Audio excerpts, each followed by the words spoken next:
আপনি কি আপনার অর্থকে দ্বিগুণ করতে চান? তাহলে বলব এই ভিডিওটি শুধুমাত্র আপনার জন্য। কোনোভাবে স্কিপ করবেন না, পুরো ভিডিওটি দেখবেন।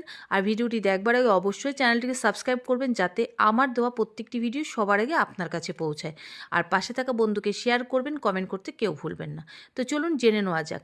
আগের ভিডিওতেই আমি বলেছি যে অর্থ অ্যাট্রাক্ট করতে গেলে সবার আগে আলমারি স্থাপন করতে হবে দক্ষিণ পশ্চিম কোণে। ঠিক এইবার বলবো অর্থকে দ্বিগুণ করার নতুন টেকনিক। হ্যাঁ, যেখানে আপনি আলমারি রেখেছেন তার ঠিক উল্টো দিকে বসিয়ে দিন একটি ড্রেসিং টেবিল কিংবা একটি ছোট আয়না, যাতে ওই আলমারির প্রতিছবি দেখা যায়। আমরা বাস্তুশাস্ত্র মতে আমাদের ঘর বাড়ি পায়খানা বাথরুম রান্নাঘর সবই স্থাপন করি, কারণ যাতে নেগেটিভিটি না থাকে, পজিটিভিটি ক্রিয়েট হয়। সঠিক জায়গায় সঠিক জিনিস যদি আপনি স্থাপন করতে পারেন, অর্থ, স্বাস্থ্য, মন, সংসার সমস্ত কিছু সুস্থ থাকে। ঠিক সেইভাবে আলমারির উল্টো দিকে ড্রেসিং টেবিল বসিয়ে দিলে আপনার অর্থ দ্বিগুণ হবে, কথা দিতে পারি। চলুন আজ এই পর্যন্ত।